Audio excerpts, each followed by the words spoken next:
It's a simple idea. Just how easily can you buy a gun at a gun show? So, a CNN crew took a weekend drive, 600 miles with a pocket full of cash, hitting 5 gun shows in 3 states: Tennessee, South Carolina, and Georgia. First stop, Ellijay in North Georgia. The venue was small and the selection limited. There weren't a lot of vendors. There wasn't a lot of product out there for people to buy. Next, the crew went north to Kingsport, Tennessee for a Saturday morning local gun show held in a hotel convention center.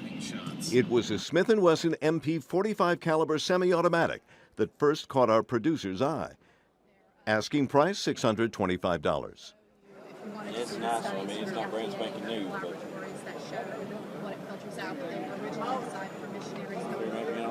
cash and carry. So you can just take your water bottles, scoop up your water. But it's early, and the team opts to keep looking. 10 to 20 minutes later, they circle back to the same table, negotiating for the same gun. this one. What? It's a deal. No background check. It's not needed for a private sale. But the seller is legally required to check ID, like a driver's license, to make sure the buyer is not from out of state. In this case, no identification asked for, no paperwork, not even a question like, what are you going to do with it? In fact, neither the seller nor buyer even used a first name. And if that's not surprising enough, listen to where the seller said he got the gun. Got that out from a police officer yesterday. Really? Yeah. That's right, he got it from a police officer. Anyway, you parked both of these for $1,000? It was so easy, for the next buy, the team decided to up the ante. Probably not at this point. No, that one right there is very, very new. 17s. This time they see 2 9mm semi-automatic handguns, Glock 17s. Asking price for the pair is $1,100. The producer offers a flat $1,000. That's rejected. The next bid of $1,050 prompts a phone call. Let me see what he's. One of them is his, one of them is mine. Okay. In fact, in all of the deals, the team paid less than the asking price.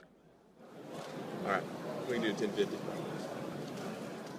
The producer boxes the guns in their carrying cases and heads for the door. Again, no names, no ID, no paperwork, not even a receipt. Total time of the gun show, 45 minutes, $1,650 spent, 3 semi-automatic handguns purchased. Incidentally, because there's no paper trail, none of these weapons can ever be traced to the buyer. Later the same day in Greenville, South Carolina, and it's the biggest show of the 5 our team attended.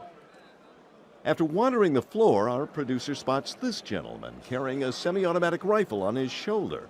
Asking price, $1,200. Strap doesn't come with it. That's on my 22. I just moving it over there. I just moved it over.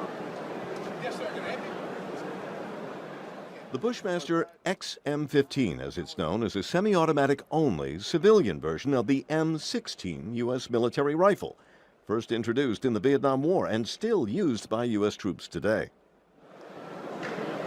You have the case and stuff with you, or that was the car? It's out in the car.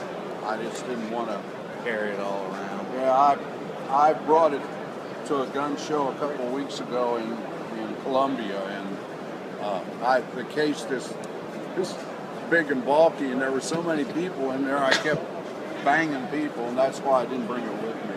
5.56? Yeah, either one, the 223 or the 5.56. Anyway, you go down $50? Yeah, I'd go down 50. All right, you want to walk out and I'll pay you? Sure. The seller takes our offer, $1,150. From first conversation to settling on a price takes just 70 seconds. Out in front of the convention center, the money's exchanged, and the rifle, complete with case, is handed over. Our team walks away with a variation of the same weapon used in the deadly Sandy Hook shooting. Again, no questions asked. Case. There's the gun, and there's the clip. Great. All right.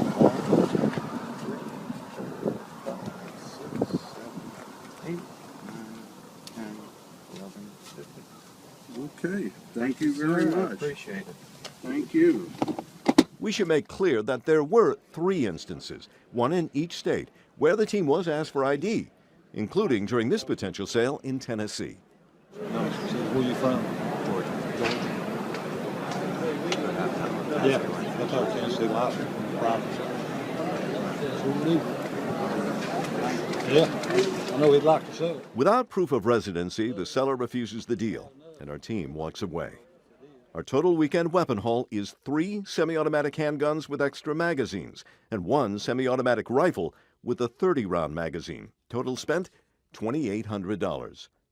All done without showing any identification, without filling out a single form, not even so much as a name exchanged. The team now has a small arsenal which can never be traced. Martin Savage, CNN, Atlanta. We should point out that we've turned the weapons over to CNN Security to deal with.